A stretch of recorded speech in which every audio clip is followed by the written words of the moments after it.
Hello दोस्त, biology का quick revision for BPSC के लिए 5 टॉपिक कंप्लीट कराने वाले हैं, जहां से एग्जाम में क्वेश्चन देखने को अवश्य मिलेगा। और इसी तरह फिजिक्स, केमिस्ट्री, हिस्ट्री का वीडियो अपलोड है, आप जाकर देख सकते हैं। और चैनल पर नए हैं तो लाइक और सब्सक्राइब जरूर करें। चलिए देखते हैं। विटामिन के आपसे पूछेगा विटामिन का खोज किसने किया तो फंक ने। विटामिन का खोज किसने किया तो फंक ने। और विटामिन ए का खोज किसने किया मैकमुलर ने। किसने मैकमुलर ने, याद रखेगा। विटामिन बी का खोज किसने किया था मैकुलर ने किसने मैकुलर ने, याद रखेगा। विटामिन ए और विटामिन बी दोनों याद रखेगा, दोनों का एक ही है क्या मैकुलन याद रखेगा। विटामिन सी का खोज किसने किया था हॉकल्ट ने। किसने हॉकल्ट ने, याद रखिएगा। विटामिन डी का खोज किसने किया था हॉपकिंस किसने हॉपकिंस ने, याद रखिएगा। चलिए नेक्स्ट देखते हैं। अब विभिन्न कारकों से उत्पन्न होने वाली रोग किस किस कारण से कौन सी रोग होती है उसे देखते हैं। चलिए रेबीज, एड्स, चेचक, जुकाम किस कारण से होती है चलिए देखते हैं। ये सब वायरस की कमी से होती है। किसकी कारण से, वायरस की कमी से। कौन कौन, रेबीज, एड्स, चेचक, जुकाम, खसरा, पोलियो और गलसुआ, ये किस कारण से होती है, सारे एड्स की। ओके, चलिए फिर से देखते हैं। रेबीज, एड्स, चेचक, जुकाम, खसरा, पोलियो, गलसुआ, ये सारी वायरस से होती है। किससे, वायरस से। ओके, चलिए नेक्स्ट देखते हैं। बैक्टीरिया से होने वाली, ये सारी बैक्टीरिया से। तो कौन कौन है चलिए, प्लेग, क्षय रोग, कुष्ठ रोग, हैजा रोग, टाइफाइड रोग, टेटनस, निमोनिया और एक तपेदिक। ओके, ये सारे फिर से एक बार देखते हैं। प्लेग, क्षय रोग, कुष्ठ रोग, हैजा, टाइफाइड, टेटनस, निमोनिया। ओके, चलिए अब देखते हैं प्रोटोजोआ से जो जो रोग होती है। तो डायरिया, क्या डायरिया, मलेरिया, फाइलेरिया, ओके, निद्रा रोग, फफूंद, पेचिस। ओके, चलिए एक बार फिर से देखते हैं। डायरिया, मलेरिया, पायरिया, फाइलेरिया, निद्रा रोग, फफूंद, पेचिस। ओके, चलिए अब नेक्स्ट देखते हैं। सबसे बड़ी कोशिका, आपसे पूछेगा सबसे बड़ी कोशिका कौन सी तंत्रिका, याद रखिएगा। सबसे छोटी कोशिका माइकोप्लाज्मा गैलीसेप्टिकमा। ओके, याद रखिएगा। आरबीसी का निर्माण कहाँ होता है, अस्थि मज्जा में। कहाँ होता है, अस्थि मज्जा में। आरबीसी का निर्माण अस्थि मज्जा में। ओके, आरबीसी का कब्र किसे कहा जाता है, प्लीहा को। किसे कहा जाता है, प्लीहा को। ये सारी बहुत इंपॉर्टेंट है, इसे याद रखिएगा। आरबीसी का जीवन काल कितना दिन का होता है, 20 से 120 दिन का। 20 से 120 दिन का किसका, आरबीसी का। डब्ल्यूबीसी का जीवन काल कितना से 2 से 4 दिन का। कितना, 2 से 4 दिन का, याद रखिएगा, बहुत इंपॉर्टेंट है।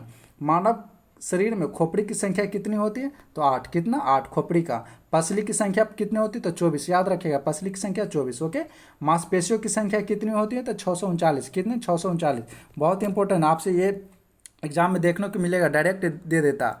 चलिए अब नेक्स्ट देखते हैं। मानव शरीर, क्या मानव शरीर में क्रोमोसोम की संख्या कितनी होती है 46। यही जोड़ा में पूछेगा तो 23। ओके, चलिए नेक्स्ट देखते हैं।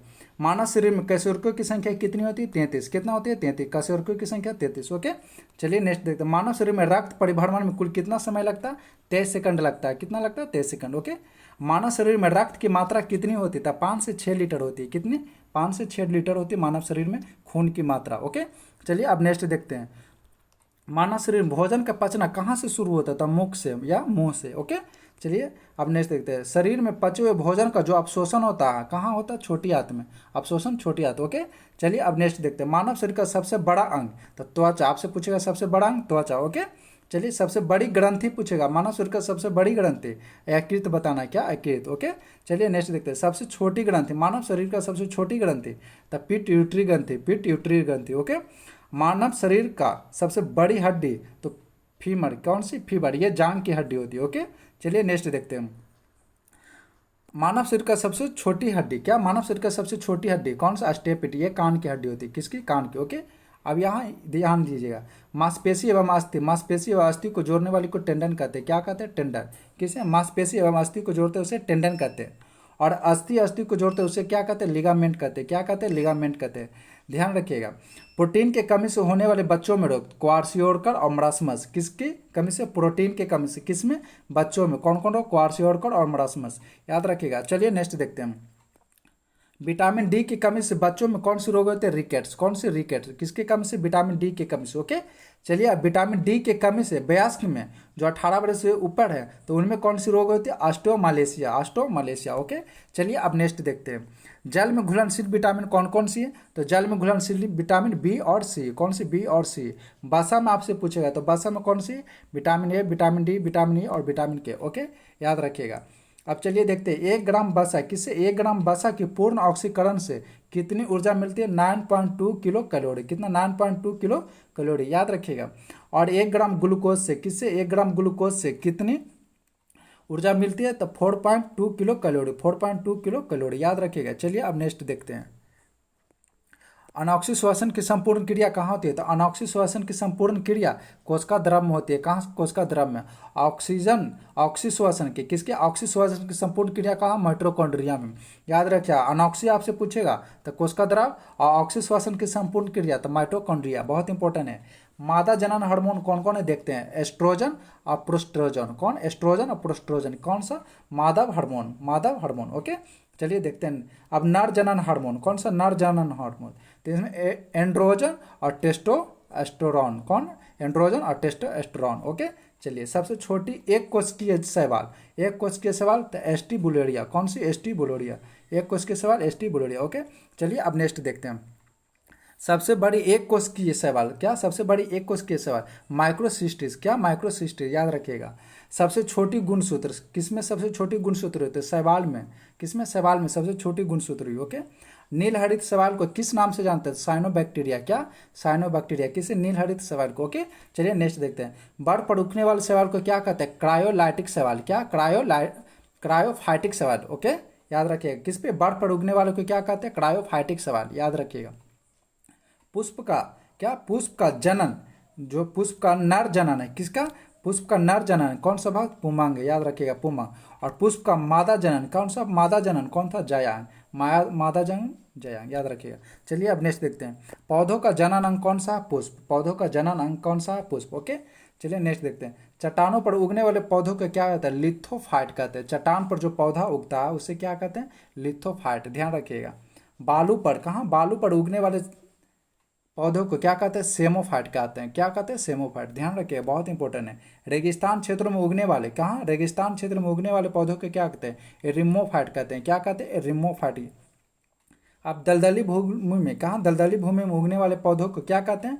हेलोफाइट कहते हैं। क्या कहते हैं? हेलोफाइट। ओके, अम्लीय मृदा में उगने वाले पौधों को क्या कहते हैं? तो ऑक्जिलोफाइट कहते हैं। क्या कहते हैं? ऑक्जिलोफाइट। ओके, चलिए अब नेक्स्ट देखते हैं। बहुत इंपॉर्टेंट है। पैरेन्काइमा का उत्तक कार्य होता था, पौधे में भोजन संचित करता है। आपसे पूछेगा पौधे में भोजन कौन संचित करता है? पैरेन्काइमा करता है। कौन करता है? पैरेन्काइमा करता है, याद रखिएगा। कोलेनकाइमा, क्या? कोलेनकाइमा उत्तक का कार्य क्या? पौधों को लचीला बनाता है। कौन बनाता है? कोलेनकाइमा। कोलेनकाइमा क्या बनाता है? लचीला बनता है। स्क्लेरोनकाइमा क्या करता है? यह पौधों को कठोर बनाता है। क्या करता है? पौधों को कठोर बनाता है, ध्यान रखिएगा। तीनों बहुत इंपॉर्टेंट है। पैरेन्काइमा क्या है? भोजन में संचित करता है। कोलेनकाइमा क्या है? लचीलापन देता है। स्क्लेरोनकाइमा क्या? पौधों में कठोर बनाता है। ओके, चलिए पौधों का ये टिश्यू उत्तक है। ओके, प्रकाश संश्लेषण की सबसे अधिक तेजी होती है किस में? लाल रंग के प्रकाश में। प्रकाश संश्लेषण की क्रिया सबसे ज्यादा किस में होती है? लाल रंग के प्रकाश में। ओके, पत्तियों का रंग हरा होता है किसके कारण? क्लोरोफिल। किसके? क्लोरोफिल या पर्णहरित के कारण। क्लोरोफिल या पर्णहरित के कारण इसका हरा रंग होता है। ओके, चलिए नेक्स्ट देखते हैं। शरीर के भीतर रक्त का थक्का नहीं बनता। क्या?